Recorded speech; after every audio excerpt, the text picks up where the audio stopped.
বন্ধুরা, আজকের গল্পের আসরে তোমাদের জন্য থাকছে গোপাল ভাঁড়ের তুমি একটু সরে বসো। গোপাল একদিন হাসতে হাসতে আসছে। রাজসভায় পৌঁছে মহারাজকে বললে, মহারাজ, আজ আমার জীবন ধন্য। আসার পথে এক সুশীল বালকের সাক্ষাৎ পেলুম। তার কথা কানে না শুনলে বিশ্বাস করতে পারবেন না। সে কেমন সুশীল বালক? রাজা কৃষ্ণচন্দ্র জিজ্ঞেস করলেন, কীরকম সুশীল বালক সে? তোমার কথা বলার ধরন শুনে হাসি পাচ্ছে আমার।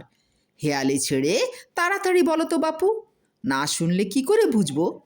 গোপাল বললে, পাড়া দিয়ে আসতে আসতে আমার প্রতিবেশী হারু মণ্ডলের বাবা ছেলেকে আপনার আর এক গাড়িতে দেখতে পেলুম। ওরা দুজনে মোজ করে বসে খাচ্ছে।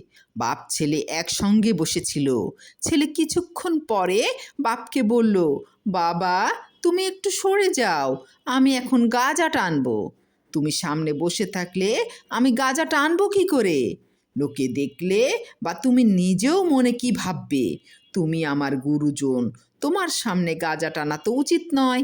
অতএব বাবা, তুমি একটু কৃপা করে সরে বসো, আমার কাজটা শীঘ্র শেষ করি।